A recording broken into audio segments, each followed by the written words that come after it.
Welcome. It's indisputable. I'm your host, Rashad. Richey, good to be with you. We have a lot on the agenda today. Breaking down news of the day, none other than Max Burns, TYT contributor and Rebel HQ superstar. Should be a fascinating analysis.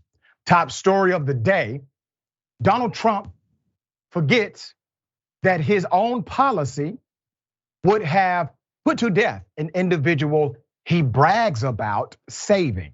Also, Governor Ron DeSantis, who's running for president, is a jobs killer, and we got the proof.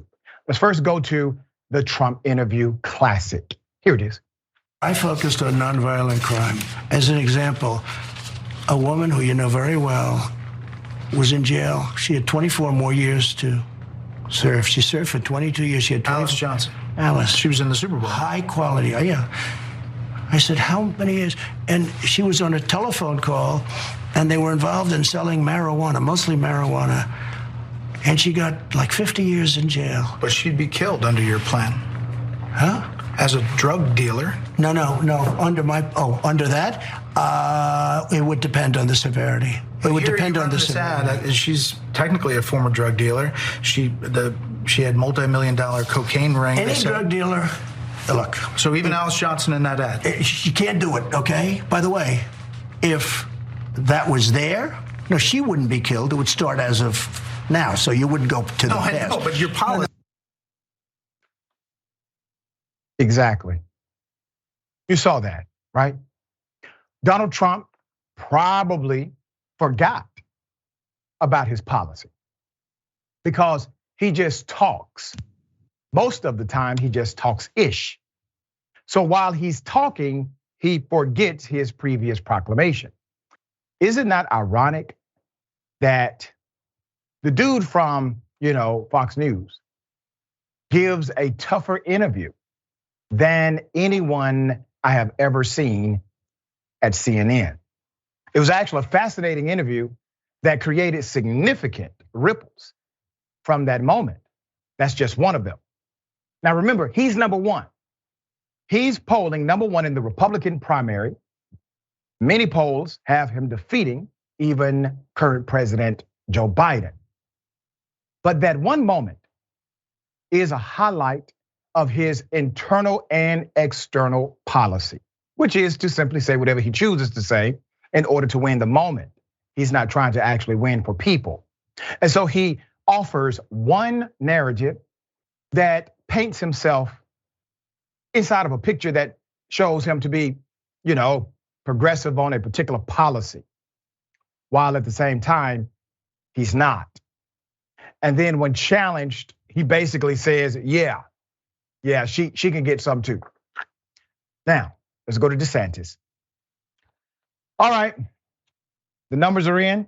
A new Florida law cracking down, according to the law on undocumented immigrants, signed last month by far-right Governor Ron DeSantis and said to take effect on July 1st, has pushed thousands of workers to flee the state, thousands.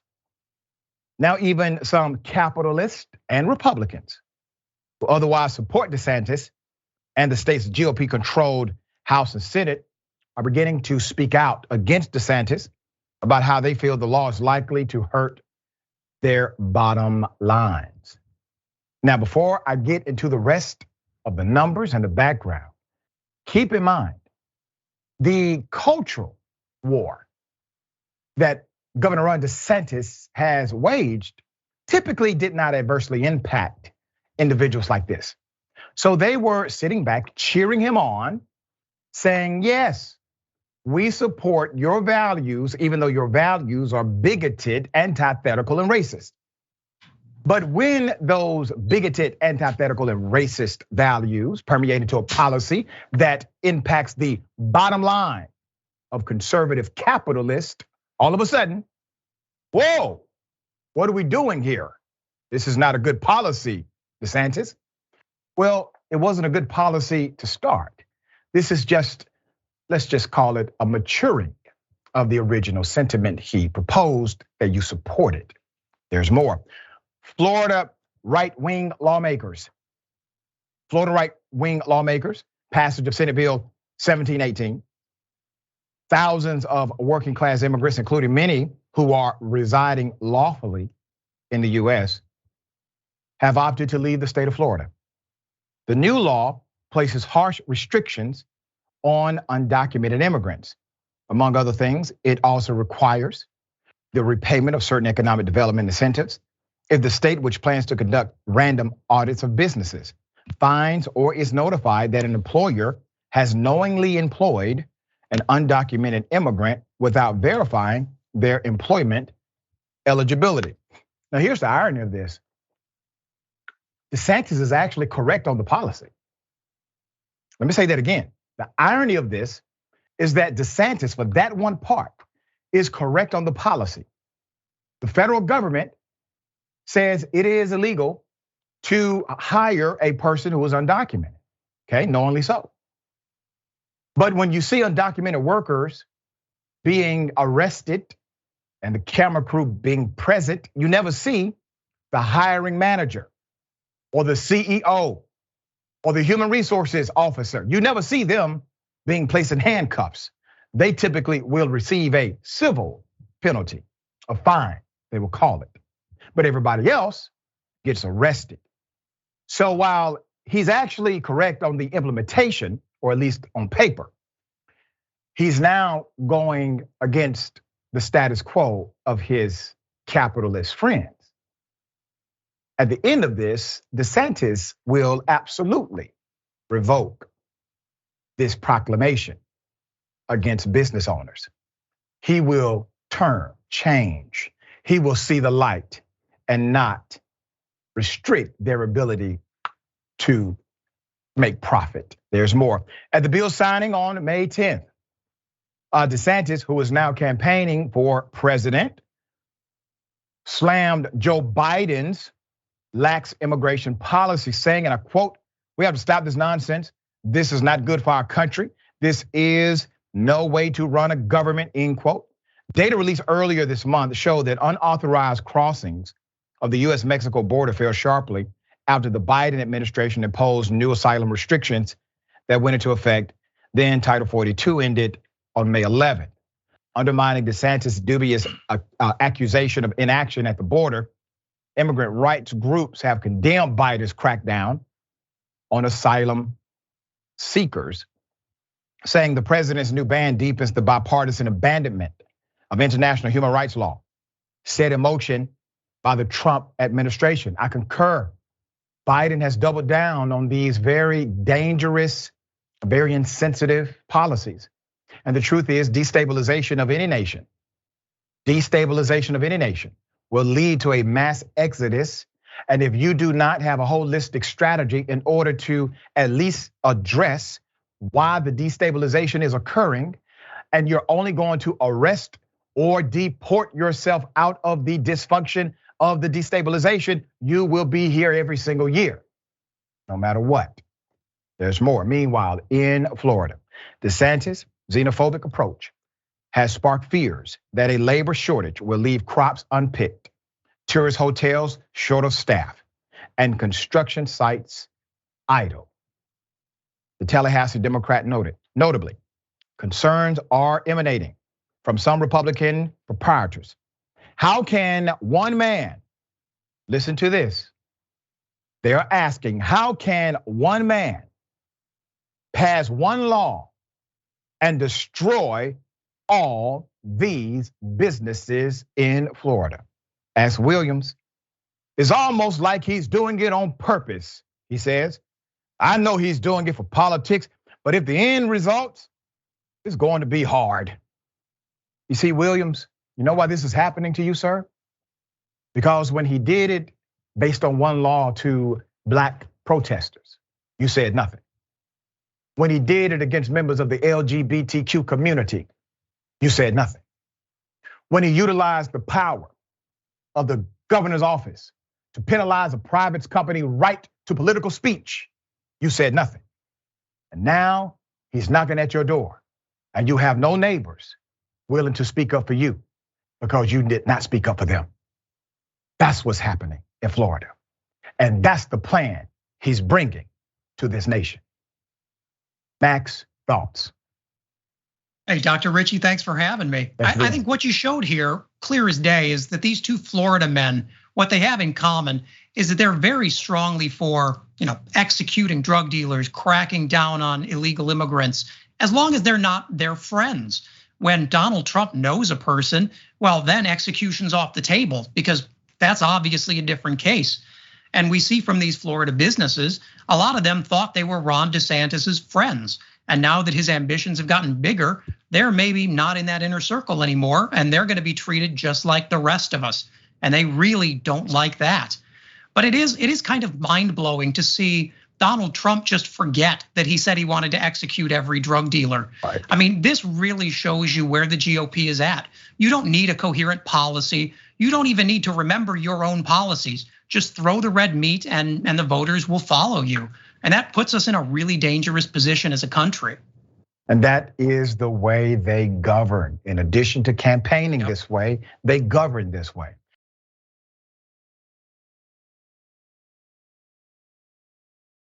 Innocent man freed after 30 years. Let's go to the footage.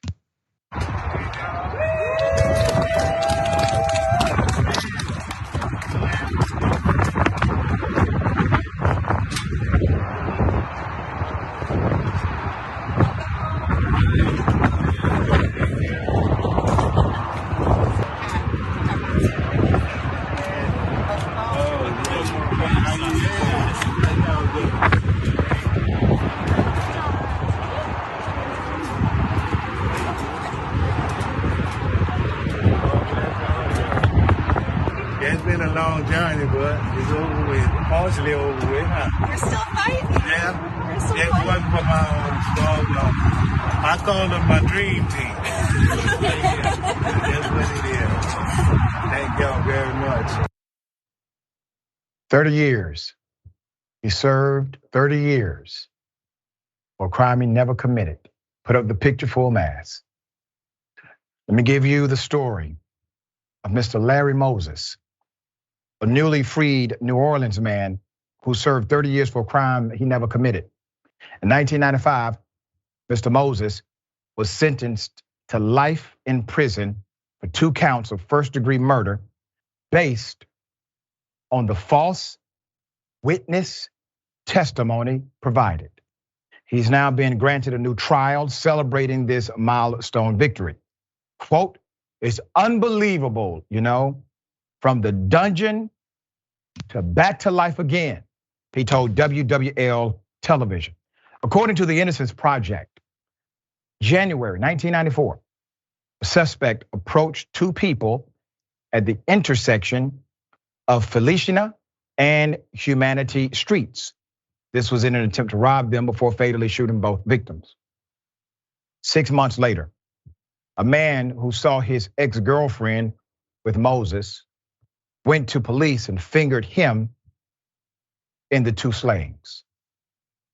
Mr. Moses, without any evidence, was convicted based on the identification and that of another witness who claimed to identify him by his voice as the killer.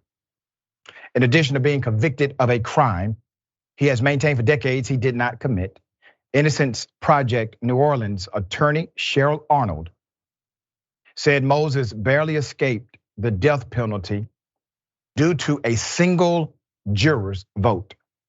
Mr. Moses is innocent. He has provided evidence of his innocence, Arnold said to WWL television. Arnold said that Innocence Project investigators found the state withheld evidence to the defense, and Moses' conviction was based on a false testimony. Jurors also discounted witness testimony that Moses wasn't in town when the shooting happened. He was granted post-conviction relief, and the verdict of his initial trial was vacated in late May. But he still is fighting. You see, the charges were not dropped by the district attorney's office. He's been granted a new trial, the attorney said. The 68-year-old father to 18 children, grandfather to 30, and great-grandfather to 4. is happy to be returning home to see his huge family despite the prospect of being tried on the murder charges again. Moses is looking forward to making up lost time with his family. Mr. Moses was very happy, not upset, did not hold a grudge, wanted to move on with the life he has left. He's moving on. The DA's office obviously is not. So allow this segment to be a reminder of the dysfunction of our criminal justice system, especially for black males in America. This man was convicted with absolutely zero evidence to corroborate, and evidence presented that definitely screamed reasonable doubt. But it did not matter, especially back then. It was a black male accused of a heinous crime. And if it had not been for one single member of the jury who in the penalty phase voted not to kill him, the man will be dead today. And everybody in his family and all of his community would have believed that he possibly committed these murders, but he never did. The question now is, how many have we executed in this nation who were innocent of their crimes, but their stories are sealed because of corrupt ass officials who refused to present the evidence required? And why are those officials never arrested? Why are they never penalized? When story after story shows they are the ones who intentionally manipulated the facts, obstructed justice, filed false reports, and engaged in professional misconduct. The storyline is the state withheld evidence and nothing more. Max, thoughts? I mean, the grace this man has is incredible, to be able to come out of prison and smile and to be gracious and to just want to move on. But I worry that in a way, this is a celebration that shouldn't have had to happen, as you note. I mean, there is something deeply wrong with our justice system, and it is intentional in many cases. You don't accidentally withhold evidence from the defense. You know exactly what you're doing. I mean, go back 2,000 years to ancient Rome, hardly a progressive paradise. They wouldn't even convict someone on a single eyewitness. Even then, we knew that eyewitnesses were not great sound things without supporting evidence. But this is something where a prosecutor had a predetermined outcome in mind. They likely gave it no more thought than any of the other trials they had that month, and they sent him away. But for the conscience of one person, he'd have been killed and we never would have known the truth. And now the important thing is, how does the state reckon with this? Not just to make it right for him, but for everyone else who could become him. That's right. We will follow this story. I do expect some sort of lawsuit to be filed very soon. But right now, he's technically still fighting murder charges that everyone says he never actually committed.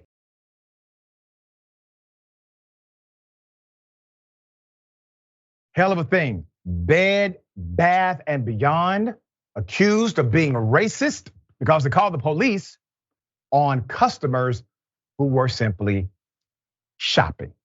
Here's a video. So apparently someone called us. They thought maybe we were shoplifting or something. Okay. Do you know who placed that call? I do not. Okay, it was a store. Yes. So do you know it was? I mean, we've been one of your employees. What would you like me? What do you need help with? I would like to understand why they were called. Right, that's very simple. Why were the police called with the 3 black people thinking that we were shoplifting? Okay. I paid $600 for my thing, so obviously I didn't shoplift. Mm-hmm. I want to understand why you thought I was shoplifting. You didn't place the call, but one of the employees did. I'd like to know why.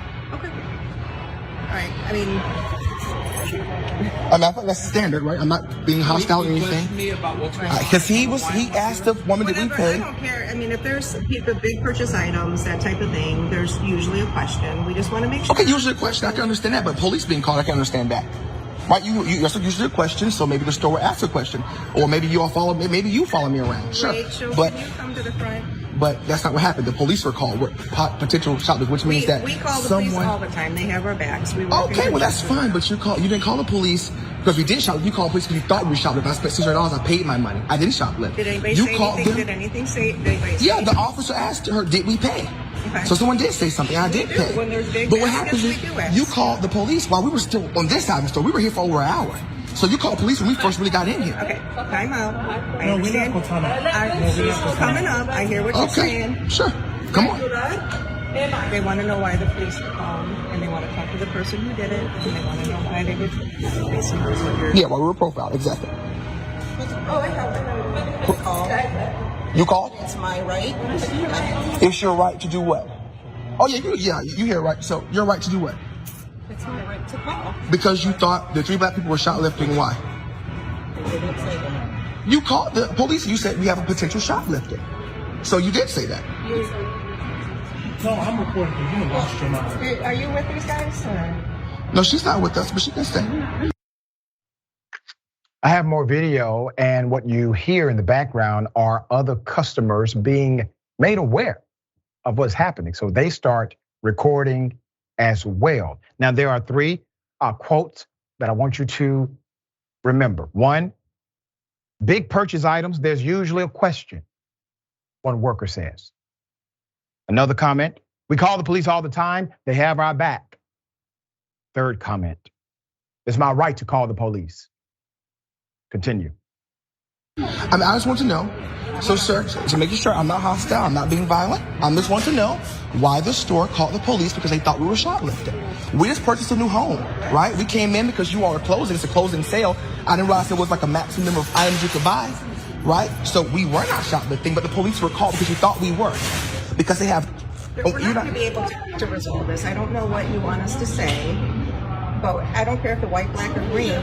If somebody's walking around with big, high-ticket items, there's a lot of people walking around with high-ticket items. I mean, Dysons. So we're defining high-ticket items. That's why they walked it up to the counter so that. So what? Here's another thing, sir. Just so we can have the record straight. The high-ticket items, the most expensive thing I had in my budget was the vacuum that y'all took from me and put behind the counter. I know. So the high-ticket items. So that's why they're locked up. They go. So to be clear. You all called the police because the high-ticket items were in our budget. They've got a problem keeping up with the corporate office. Yeah. I'm sorry? We're not getting anywhere, so if you got a complaint, file the complaint with their corporate office, okay? Well, because we're done here. Our involvement is done. Well, let me ask you this question. Well, I'm not talking to you. I'm talking to him. Okay. So what I'm asking you is, when you all came out and they said we had 3 potential shoplifters, they describe us at all? They just they let you know who we were? 2 black males. 2 black males. Yes. Okay. And so y'all didn't come find us. Y'all just stayed here until we came out, right? The main thing was nothing was concealed. So that's why we just stood by the door and we let it go. And I even mentioned that they could be paying for this. So that's why we didn't approach or we didn't come up to you. Okay. The irony of this. Let me first say to the individual who documented this, thank you. We need more like it.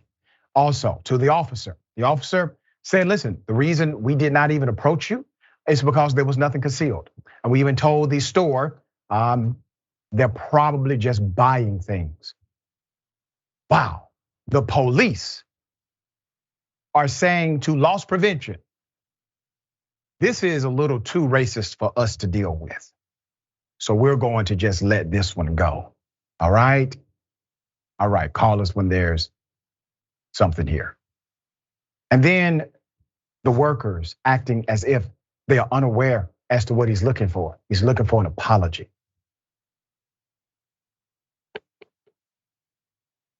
An apology.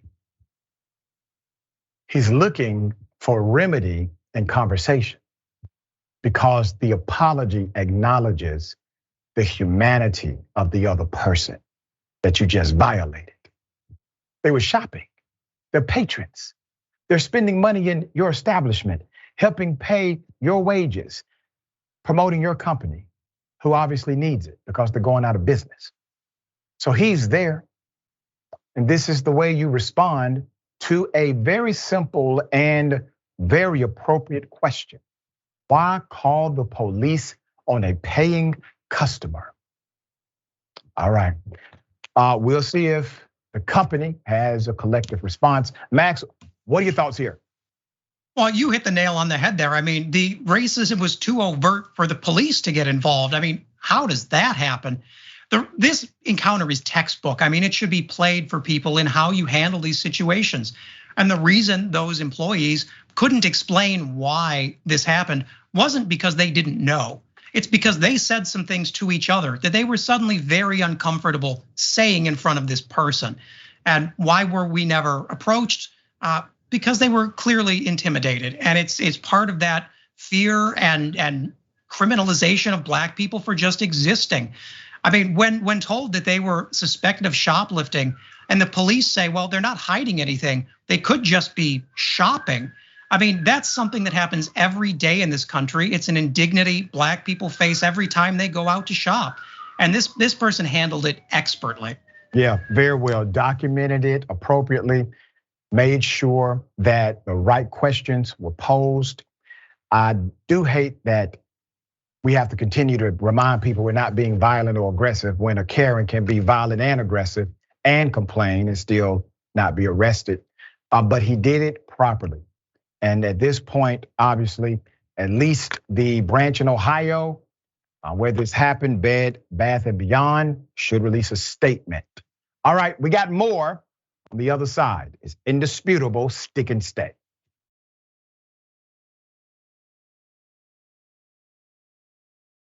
All right, welcome back. Always good to be with you. We have a lot on the agenda and a lot of comments, all right? Kind of pressed for time, so forgive me. I will read as many comments as I can and then continue. All right, very interesting. Very interesting. Okay, so we have, next TYT reporter, is any compensation required for being falsely imprisoned for 30 years? It depends on the state. Some states have a rule that provides a fixed amount. Other states have a rule that provides a calculation. A calculation is typically based on what they determine to be your future earning income potential. So let's say, for example, if you were a medical doctor, when the state violated you, you would get way more money than if you were someone who worked at a minimum wage job. I don't like that rule per se, but also don't like some of the variations of the other rule. All right. Okay, Michael Henson, thank you for that. They call the police all the time? Really, Bed Bath & Beyond? You forgot to say, call the cops on black people all the time. Exactly. And what was the high ticket item again? Because I never understood that part. High ticket item? Which one? Because I didn't hear one high ticket item. It was regular stuff you got to get for your house. All right. And agnostic sister, this is exactly why I do not support the death penalty anymore. There you have it. All right. Got something for you. Ladies and gentlemen, I wish a Karen would. You want to call the police on them for having a barbecue on a Sunday. I feel free. Back off. I'm going to tell them there's an African-American man threatening my life. Love thy neighbor. I want the food. Love thy neighbor. I'm Christian too. Love thy neighbor. I don't want the food because you get a food over there and I don't want to do that. I'm sorry, you don't have to refund for that. You should know that before you come to the Chinese restaurant. You call the health department. That's all I can tell you. Not free. Sorry, 9992 for you. 9992 for you. You don't have to call the health department. You have the manager? Yeah, I'm the manager. That's racist, and I'm not giving you a refund for that. Okay, well then give me my food. Well, that's all. We're waiting outside you a couple cents. And I'm going to see. You're getting a bad name, man, but I'm Christian. I don't want to argue with you. Okay, you got no argument. I don't want to argue with you. If you're racist, I'm not. No, you're just giving me a bad name. I don't know how hard to get. I don't serve you, I serve God, I don't serve you. Not that everybody serve I serve God. Not that everybody says their faith, your faith. No, power of business to yourself. I'm not even talking to you. Okay? You want peace, they want you want aggressive with me. I'm not. You are aggressive with him. I'm just saying I want my refund. It's my opinion, or I don't know why you say you're saying it doesn't even concern you. It does, because you're fascinating. The Karenicity in this one runs deep. Put up the picture full mast. He's at a Chinese restaurant ordering Chinese food and gets upset at the Chinese restaurant workers because they have a Buddha statue. The hell? This was filmed at a Chinese restaurant in Albuquerque, New Mexico, of all places, soon after he noticed the statue of Buddha inside of the store. That's an individual right there who wants to make America great again. Guarantee you that. That is a MAGA supporter. But do you not find it quite, I guess, telling? The individuals who proclaim to be patriots and who proclaim to love America actually hate what America stands for. These same individuals will say they love this country, but hate diversity. Love this country, but hate freedom of speech as it relates to other people. Love this country, but they do not love the part that gives you freedom of religious expression. See, these are the sentiments of the nation that makes us quite unique from other places. So if you love America, but hate everything that America at least aims to stand for, you have to ask yourself the question, what do you really love? Because it's definitely not the sentiment expressed. Big ups to the workers. I thought they handled this quite appropriately, and to the others who chimed in to let the guy know, basically, being a jerk. All right, Max, thoughts here. Well, I'll tell you, if this guy's mad about the Buddha, he's gonna be furious when he realizes Albuquerque is an Arabic word that means plum. But I doubt he could tell you one thing about what that Buddha is, except that it's something he doesn't recognize. Right. And the reality is, as you said, people in this situation want religion for themselves, but they also want the authority to go into these places and tell businesses what they can display. At no point were they preaching to him about Buddhism. At no point did anyone mention it. And it is, though, such a typically Karen thing that the biggest arguments start with someone who says, I'm not trying to start an argument. This guy went in looking for a fight. And to me, the hero of this is the young woman who walked up there and placed her order and just ignored the guy like he wasn't even there. Yeah, and it's unfortunate that people who work in these service industries, especially food service, have to endure this. I worked in food service myself and remember the challenges dealing with contrary egos like you just saw. Big ups to those who continue to gracefully and professionally serve food to undeserving people like him.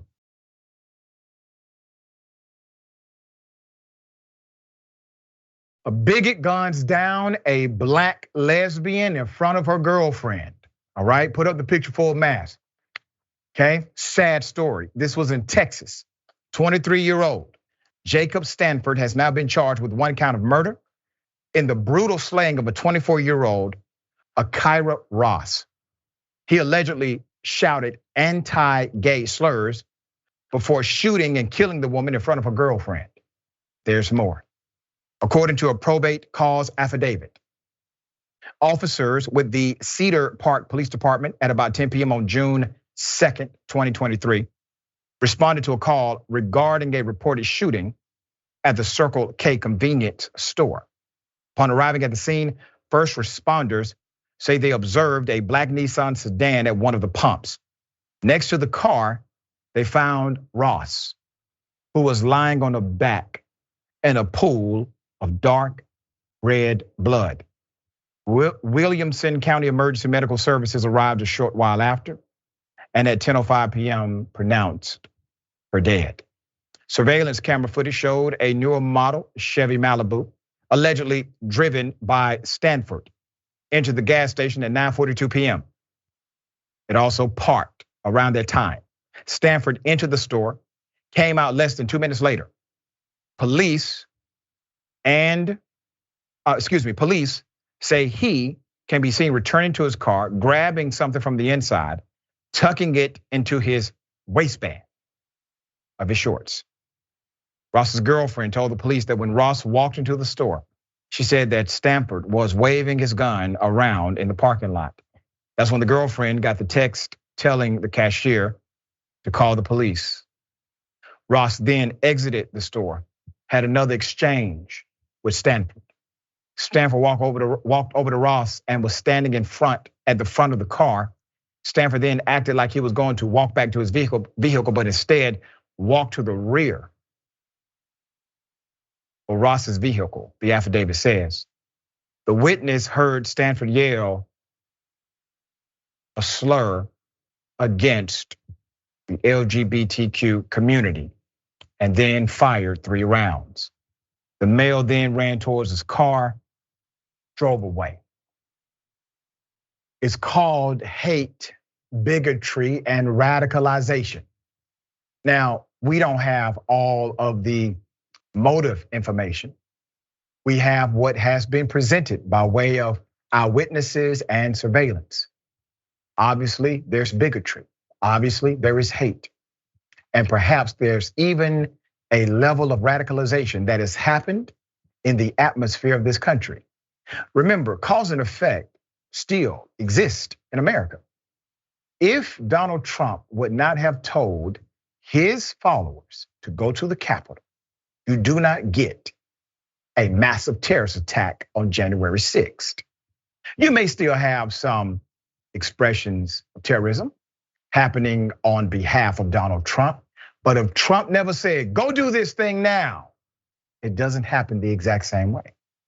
That is not to discount the reality of their responsibility for doing the deed, but it is to highlight the very real connection between act and actor.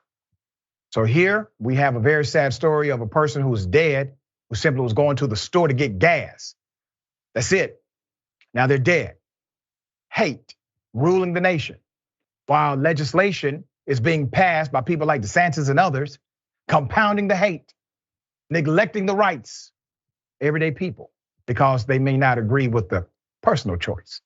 I thought this was the land of the free. All right, Max, thoughts? Well, what's so staggering about this and what I think is so important in what you said is that this isn't some random act. This is a culture of violence. Anti-gay, anti-trans attacks have grown every year over the past few years. And that's not just by chance. It's when Ron DeSantis criminalizes being openly gay. It's when you see MAGA pastors saying that their congregations should follow in the footsteps of Islamic suicide bombers to stop gay communities from taking over our country. It's when they target stores and places of worship during Pride Month for attacks, for driving vehicles into buildings in some cases. They are being told by the right with no pushback that these are not human beings, that they are a problem, that they should be eradicated, as the Daily Wire said. And people like this will pick up a gun and gladly do that. Well said, dear brother. Sad reality. Well said. All right, we got more on the other side. It's indisputable. Stick and stay.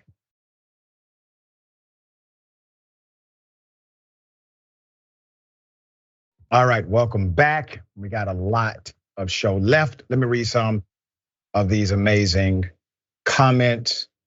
Always good stuff. All right, let me go to the first one. Interesting. G. Martinez Mac just took me completely out.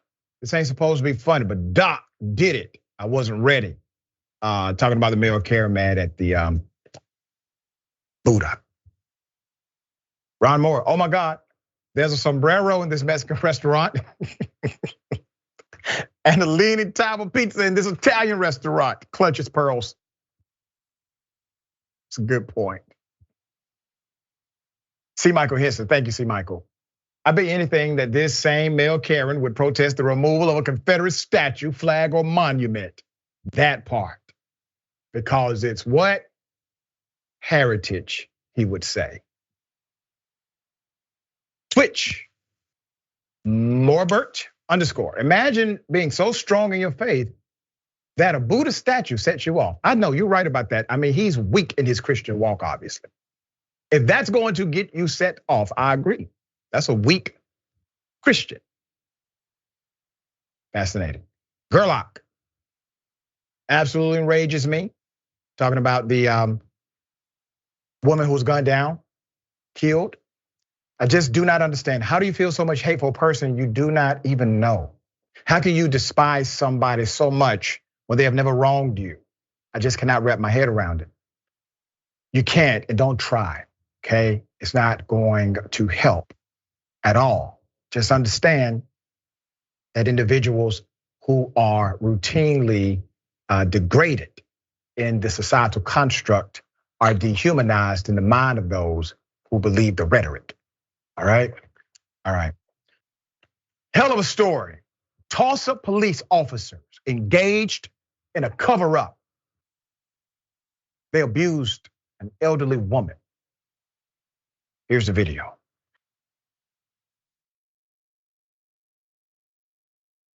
She's been here since 11. I told you if LH stands for 4 hours. They said you've been here for 4 hours. Well, you know, Too bad it doesn't open like this way.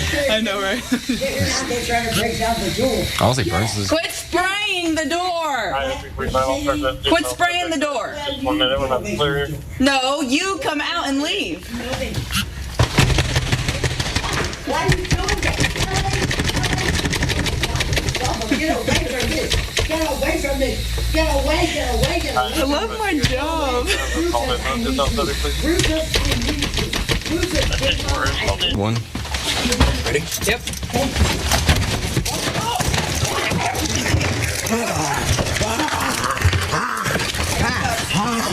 Rufus, I need you, Rufus. I need you, Rufus. Oh, she's LH. What are you doing that to me? Cast? How many did my son cast? The 322. Thank you. Thank you. Can we get in, sir? This is not right.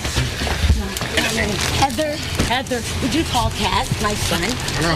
Why? What did I do? Okay, all right, whatever. I'm trying to do the best I can. Not my rings. Please, my rings, please. Can I have my rings? Why are you taking my rings? Why? I don't understand. Why are you doing this to me? Why are you doing that? 70-year-old elderly woman was experiencing a bipolar episode. The officers engaged in action to escalate and to taunt this 70-year-old woman. Now the department is engaged in a cover-up of their own. We brought you this story when it first happened. This is the update. Put up the picture full mass. In October 2021, the Tulsa Police Department caught fire when body cam footage showed responding officers heckling and threatening to tase a 70-year-old great-grandmother. Her name is LaDonna Paris. She was suffering from a bipolar episode. Public outrage sparked an investigation into the officers nearly 6 months after the incident. Now, the department is violating its own policy by keeping the results a secret, refusing to release the information to the public. Department spokesman Captain Richard Mullenberg IV confirmed in an email the investigation is complete, but would not say which officers were under review, what investigators found, or whether any officers were disciplined. Let me give you the background. LaDonna Paris was 70 years of age, graduate student at Phillips Theological Seminary when 911 began receiving calls about her erratic behavior. According to the lawsuit filed May 2022, paramedics offered to take Ms. Paris to the hospital, but she refused and drove off as police officers Ronnie Karashia and Dalen Root arrived. Court records and video footage show officers followed Ms. Paris to a Habitat for Humanity restore. This was in East Tulsa, where she locked herself in an upstairs bathroom for nearly 4 hours. Once again, a mental health issue. One officer called Ms. Paris a cuckoo bird and threatened her with a taser outside of the bathroom. According to the body camera footage, Paris was hallucinating, paranoid. The footage clearly shows she was in medical mental distress. The officers and T.Y. Burns kicked in the door, knocked Miss Paris down, handcuffed her, took her to jail, not to a hospital like she should have been taken. Thousands watched the edited footage, which was posted by Paris's son. This was in March 2022. The department finally responded at that time with a statement that said officers did not violate police policies. An Oklahoma Watch investigation found that officers' actions conflict with policies outlining the department's values, use of force, and treatment of people suffering from mental illness. Oklahoma Watch sued the city and the police department over its refusal to provide the incident report for Ms. Paris's arrest, which is a public record. The lawsuit is still open.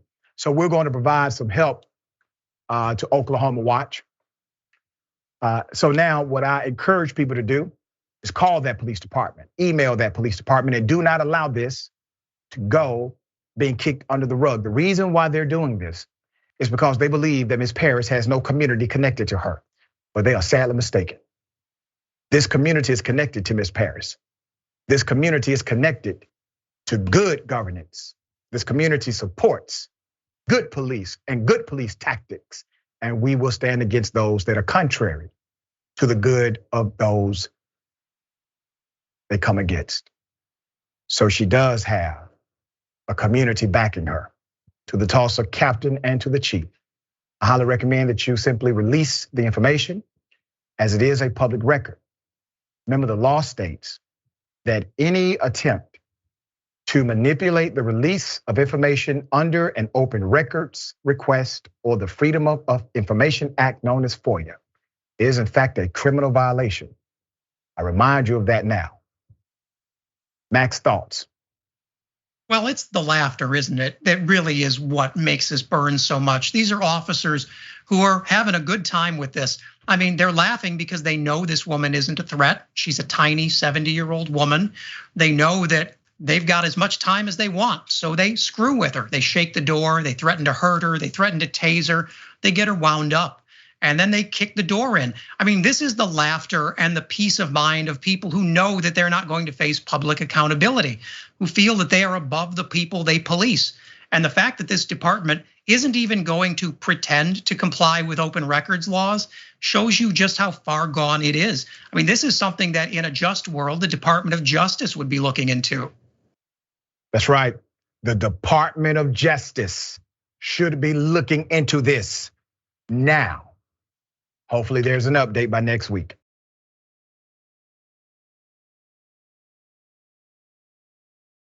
Michigan cop decides to, well, violate the rights of another individual, physically assault them. Well, that cop is now in trouble. Let me take you to the video. Here it is.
Put up this coward full mask.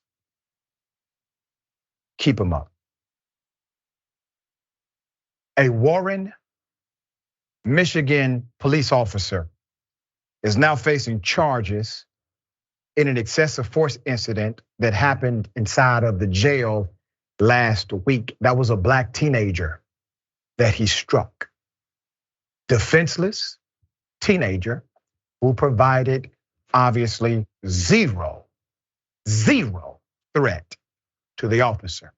I'm going to show you how swift this cop was dealt with. The officer has been identified as Matthew Rodriguez, who was placed on administrative leave following the incident. The Macomb County prosecutor said the officer is charged with assault and battery. He's been on the force 14 years. Let me give you more background to the incident. So the video released by the Warren Police Department shows the officer talking to the suspect, then hitting the suspect with his right hand, knocking him down. Then he decides to knee him against the wall and throw him on the ground. Other officers intervened. And then the first officer dragged him up and threw him into the holding cell. You saw all of this. Police Commissioner William Dyer detailed a timeline that said the man who was assaulted was arrested at 4:53 a.m., booked in the Warren Police Jail at 6:03 a.m. And the jail officer took custody of the man at 6:06 a.m. Then the police commissioner said the first strike happened at 6:08 a.m. And the other officers intervened 6 seconds after the first strike and got the victim into a holding cell within 45 seconds. According to the commissioner of police, an internal affairs investigation was initiated at 8:10 a.m. that same day, 8:10 a.m. And the officer was placed on leave at 9 a.m. same day, 9 a.m. The commissioner also said he ordered the victim to be taken to the hospital despite not requesting medical care. And the man was cleared and returned to the cell at 12:12 p.m. Acts of misconduct by the Warren Police Department will not be tolerated, the commissioner said. All acts of police misconduct merit a review and a response, okay? So here's the thing, that never should have happened. 14 years on the force, he decides to do this to a teenager in front of cameras, in front of other officers. You think this is his first time doing it? Hell no, of course not. He was too comfortable. What kind of person, an adult in a professional capacity, is set off by a word maybe from a teenager who's obviously already having a bad day? Please remember, everyone is innocent until proven guilty. He struck an innocent teenager because he is part of an industry that typically would have protected his activity.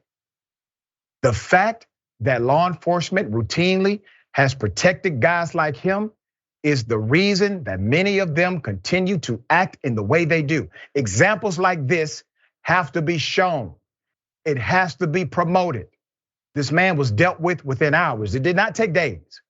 It did not take weeks. Hell, we just had a case last week. It took 5 damn years before they decided to actually discipline the officer who engaged in misconduct. It took them basically 5 hours. I like your style, Commissioner. Now to the charge or charges, they should be more extensive. Possibly we get to that point when there's a grand jury indictment. Max, thoughts? I mean, 2 minutes. It took 2 minutes for this kid to go from being taken into being punched in the face. And you can see in the video, his hands are at his side. He's not even wearing shoes. It's not even clear his lips are moving. You cannot fill out an intake form in 2 minutes. So this guy stopped midway through to go teach this kid a lesson. And the fact is, the police commissioner made the right move, absolutely. And more people should follow that. But the fact that those officers, when they rushed up, didn't immediately restrain that officer shows that there may be a bigger problem in that department. And if that commissioner's committed, he'll follow that wherever it leads and do what you have to do to clean it up. That's right, that's right. The officers, in my opinion, should have arrested the cop who did this on site. There is no law prohibiting them from doing so. It's just not, industry standard. We got more on the other side. It's indisputable, stick and stay.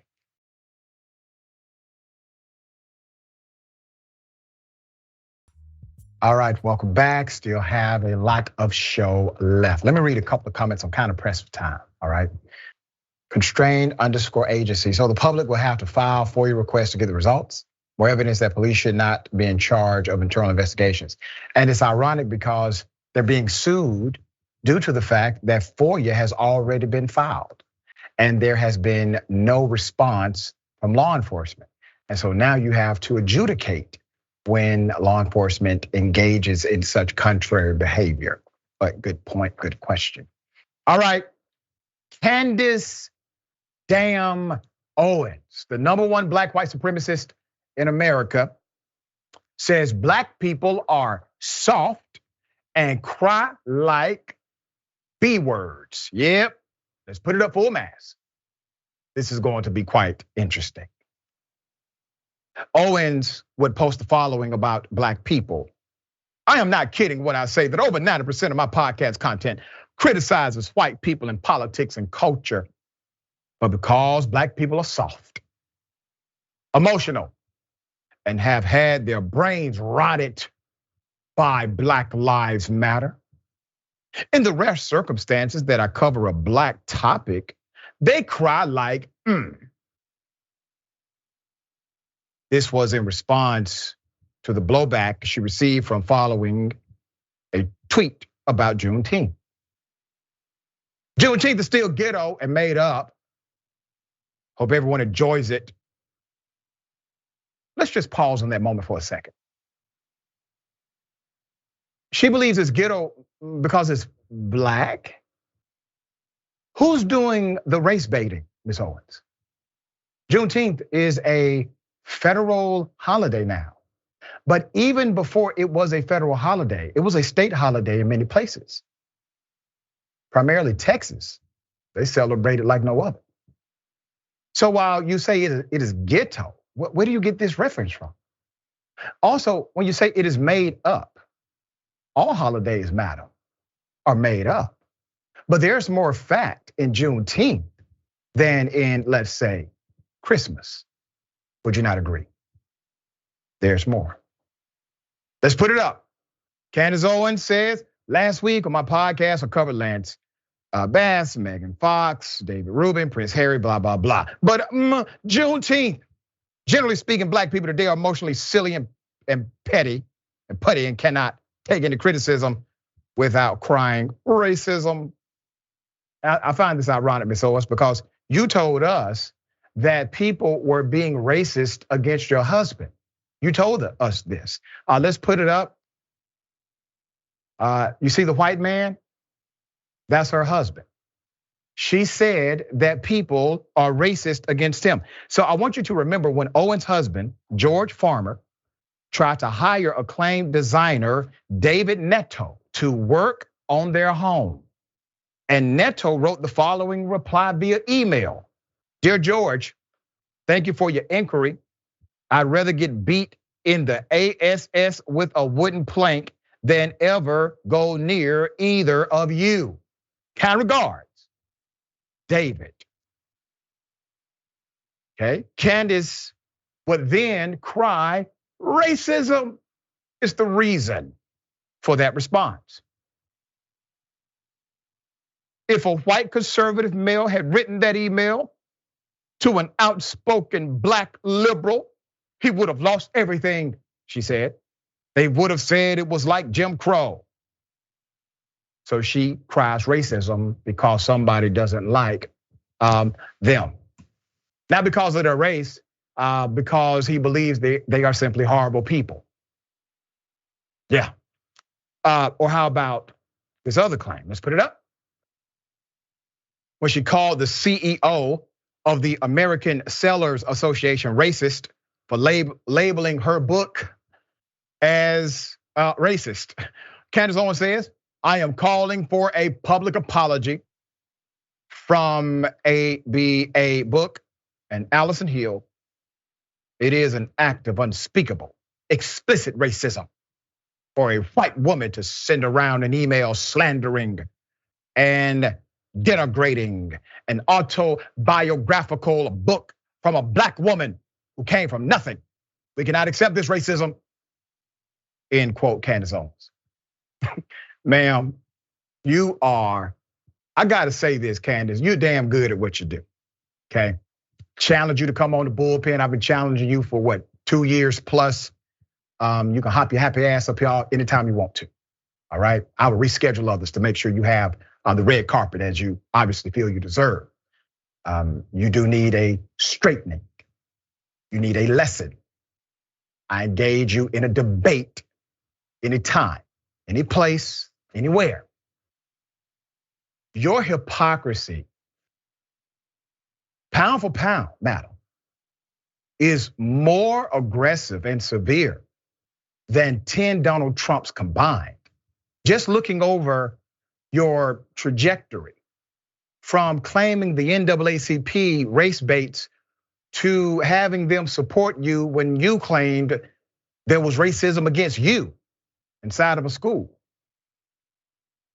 The hypocrisy, it's unreal. All right, Max, thoughts? This is the same Candace Owens who says that doctors should be forced to debate Elon Musk about the COVID vaccine. Right. Yet for some reason won't take up a debate invitation for your show. So maybe, she just missed the memo. But this is so classic Candace Owens to call black people whiny complainers by whining and complaining on Twitter to drive your traffic. And it really does show how for black Americans, there's no way to win. You can be 13 and they're calling you a violent black thug, or you're too emotional and whiny and not tough enough. So where is the middle ground here?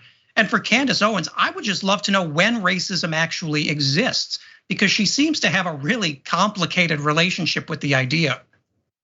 Yeah, exactly. All right, we will bring you the update if she ever accepts my offer. We've always said, hey, what happens if one day a Karen calls the cops and the cop is an anti-Karen? Well, it happened. Here it is. You live in a gated community. Yes. You are entering your community. Yes. They tailgate you in because they're obviously delivering something. Supposedly. Stop interrupting me, okay? Let me explain, because this is, if I'm hearing you correctly, this is absolutely absurd. But then he gets out of his car and threatens me? Okay, the reason he gets out of they're making the delivery in this video. Okay. You follow them. Okay. You get out of your car and you approach them.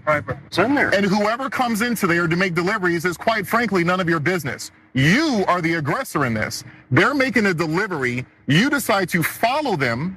Okay. When they stop and get out of their car, you decide to get out of your car and confront them. And you're surprised they took that as an act of aggression? This is absurd. Okay. Hang tight with him.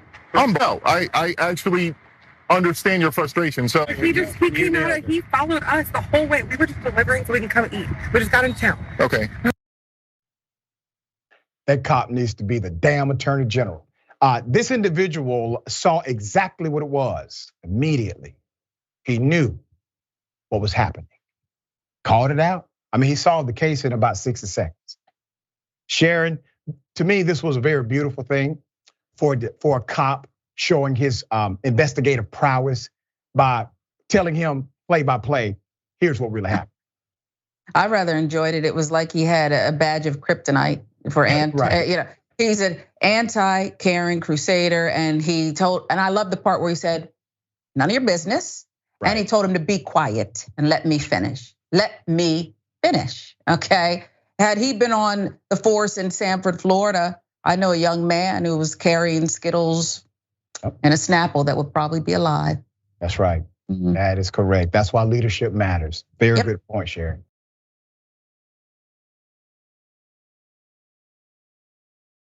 A black mayor in Alabama, he wins. The city, the council, and the former mayor refused to seat him, breaking the law. Let's put it up full mass. What you're looking at is current day America. Patrick Braxton ran to become the first black mayor of Newbern, Alabama in 2020. With no opponent, he ascended into the office by default. That happens. But you never know it. The previous mayor, Haywood Woody Stokes III, is still serving as mayor, despite the fact that he failed to submit the necessary paperwork to even run for the role. Before Braxton, the position of mayor in this town had always been passed down from white friend to white friend. Then the cogs of conspiracy, it seems, began to turn. Former members of the then majority white town council members who had also failed to file qualifying paperwork, held that Braxton claims was unpublicized.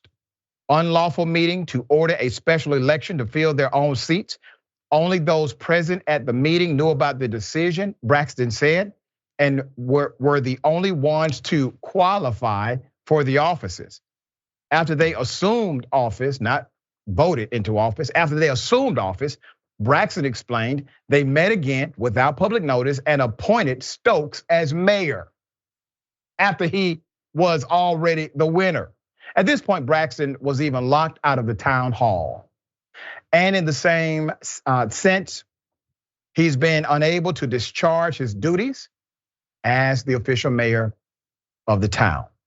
Now, nearly 3 years into his term, Mayor Braxton is still unable to discharge the duties of his office. In a federal civil rights lawsuit, the mayor claims that since he became mayor of Newbern, former Mayor Stokes and others have participated in an illegal conspiracy to prevent him from governing the affairs of the town simply because of his race. That conspiracy, Braxton argues, violates federal law and the US Constitution's Equal Protection Clause. Let me say this before I go to the next point. Right there gives the DOJ's Department of Civil Rights the ability to investigate that part right there, because you now have a question of significant constitutional origin. That is what's necessary for the federal government to get involved. You now have it. He's made the case clear for you and even filed the suit. In their response to the lawsuit, Stokes and the purported members of the town council deny any wrongdoing.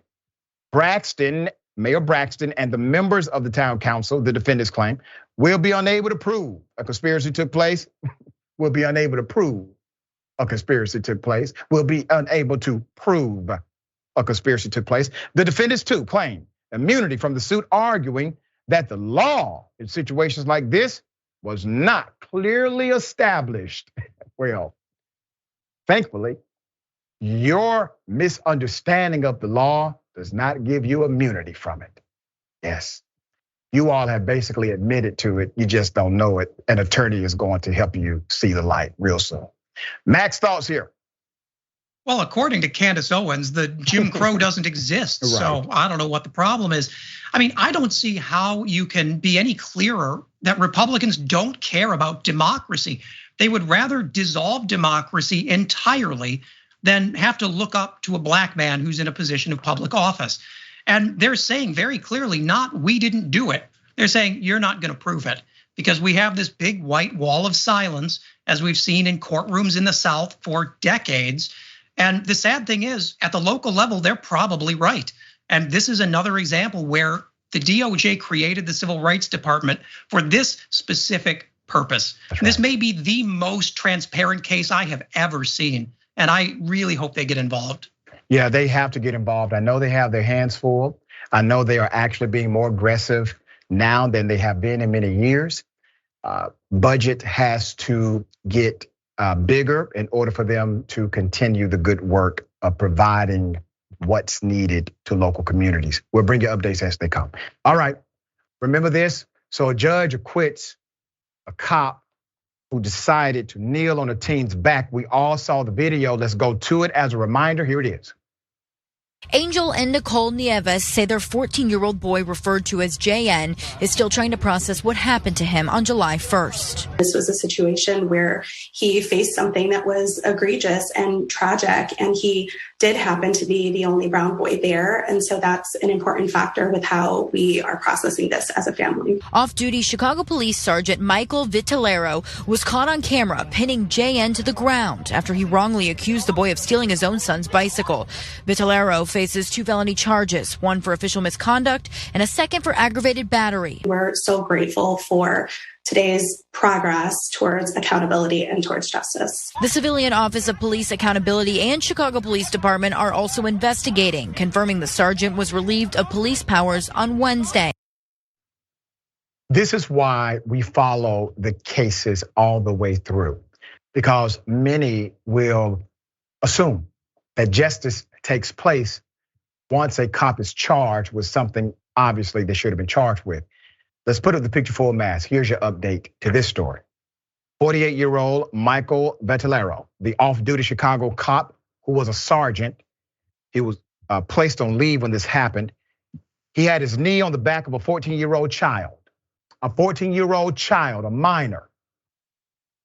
He has now been acquitted of aggravated assault and felony official misconduct. The incident occurred last August after he wrongly accused the teen of stealing his son's bike. Disappointed in the judge's ruling, the family vows to file a civil suit. The officer's attorney, James McKay Jr., said in the statement that finding his client not guilty on all counts was the only ruling the judge could have made. It was based on all the evidence presented in court and the Illinois law that applied to the case, period, McKay told CNN. It cannot be based on any narrative promoted on social media by people who are not there that day. McKay questioned the credibility of prosecution witnesses. The officer's actions were reasonable and not forceful, he said, noting the teen was not injured and did not get a scratch. Well, attorney, that is not the prerequisite for someone to engage in official misconduct. The fact they don't have a mark on their body is not a defense. But I will say this, the defense attorney knew what he was doing here because he requested a trial by judge rather than a trial by jury. Typically, when they do that, they know what kind of personality and judicial philosophy is carried in that courtroom by that judge. There's more. According to the report, the cop had gotten information that his son's bike was stolen from the local library and then seen at a nearby Starbucks, according to a criminal complaint. The video footage from the Starbucks and other businesses in the area showed the teen was not the person who took the bicycle. We were able to establish that when it first happened. He was wrong all the way around. Charged because the DA thought it was a criminal act. He was fired because his agency knew what he did was wrong. And then a judge says, everything he did was actually right. Max, thoughts? Well, you make a great point there too, that even though it's your right to ask for a bench trial, it's not a coincidence that a growing majority of police officers and departments request bench trials, because those judges are not completely objective people in robes. They're in many cases politicians who were elected or who were appointed by political leaders. Yep. They have a very strong deference to police departments and police authority. I believe in most cases where there is a bench trial of a police officer, even off duty like this, they're acquitted. So it does say quite a bit that police officers don't feel the need to face a jury of their peers because in many ways they feel like they shouldn't be policed by regular people. And that says quite a bit about where they are. Yep, and it says a lot about where we are as well. Dear brother, always a pleasure having you on the program. Tell people how they can follow you and check out your great work. You can check me out on Rebel HQ or on Twitter at @VMaxBurns. Thanks so much for having me. Thank you, my friend, always a pleasure. All right, remember, take care of yourself, take care of each other, take care of the planet. Remember, the truth is always indisputable. Welcome to Indisputable. I'm your host, Dr. Rashad Richey. We got a lot happening today. But what do we do on this show? We tell the truth. You know why we tell the truth? Because the truth is simply indisputable. Rashad, great to be here. Congratulations on the new show. And I gotta let everybody know that Rashad and I go way back. Here's the pattern that we see in all of these Karen stories. They think they own stuff they do not own. Now, where does that come from? I don't know, maybe slavery. Maybe they think they should still own black people. This is what happens when Karens weaponize the police. When you're used to privilege, equality seems like oppression. It hits you in a certain way when someone is holding you against your will, treating you like you're a criminal and you're an innocent person. This is something that black people face no matter where they are. A stronger black economy lends itself to a stronger, greater economy. Don't think it's exclusive of you, it's inclusive of you. What's your beef with critical race theory? It adds more fuel to the fire of the racist tendencies that we already have. We have a generation of problem solvers that can remedy the problem if they are properly taught what the problem is. You know who created redlining in this country? It was a white liberal. I don't give a damn who created it. If it's a racist policy, Shelley, here's what I don't know. I don't know. See, there you go filibustering, brother. You're scared of this truth, but you're gonna get it though.